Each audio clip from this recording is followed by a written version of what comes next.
The funniest writers at The Onion shuffled through dozens of news stories at a meeting last week, trying to discern which headline would make readers laugh harder. Next up, 911 operator calmly talks woman through Macarena, suggested one writer, as his co-workers cackled.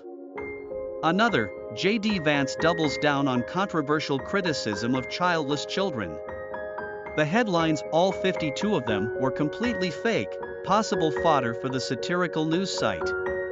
But the jokesters behind those stories are also hard at work on a genuine experiment in the media business, one so counterintuitive that it sounds as if it could have been published in The Onion.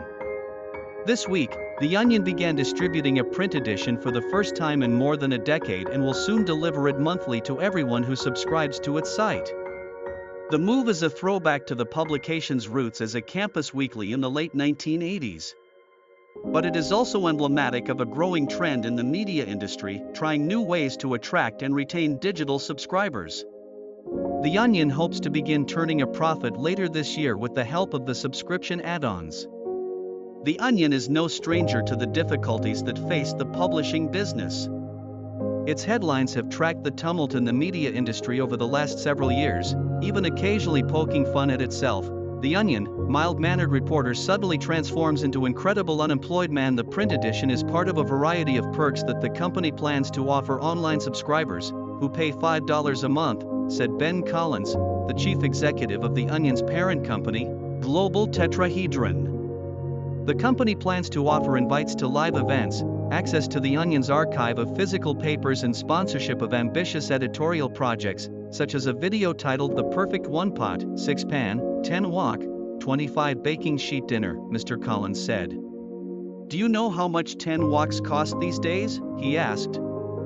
It's not pretty.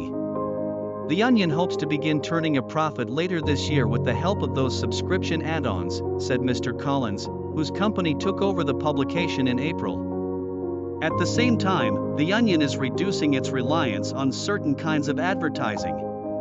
A month ago, it stopped running digital ads from the company Taboola, a purveyor of attention-grabbing links. Most of the ads in this month's print edition, for Ashley Madison, WeWork and Chick-fil-A, are fake, but there are some genuine promotions for The Onion. One of the ads, it's that sweater you clicked on once. We found a way to follow you into print media, too.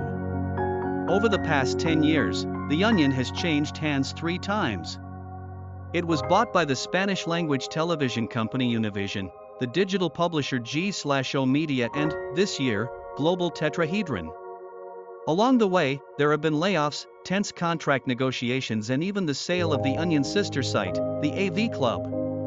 But its 15 staff members are hoping the worst is behind them.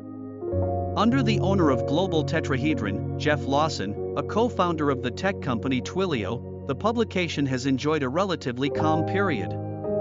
Mr. Lawson said he had started joking with friends about buying The Onion after Mark Benioff, the founder of Salesforce, bought Time magazine in 2018. In early 2024, Mr. Lawson was introduced to a group interested in buying The Onion, including Mr. Collins, Layla Brilson, a former TikTok executive, and Danielle Stully, a product development executive. I said, I have $600, who wants to help me buy this? Mr. Collins said. He said he was lucky to be introduced to Mr. Lawson, the only regular person in Silicon Valley. Mr. Lawson said he hoped to own The Onion for the rest of his life. The business could be turned around, he said, if it focused first on satisfying its paying customers. Mr. Lawson said he hadn't discussed his purchase of The Onion with Elon Musk, the Tesla chief executive, who at one point discussed a bid for the site, despite their shared love of satire. Unbelievably, not all Silicon Valley people hang out in an evil mountainside lair, Mr. Lawson said. The Onion will hand out its new print edition next week at the Democratic National Convention in Chicago, where The Onion is based, though Mr. Collins joked that the publication was not credentialed to cover the event.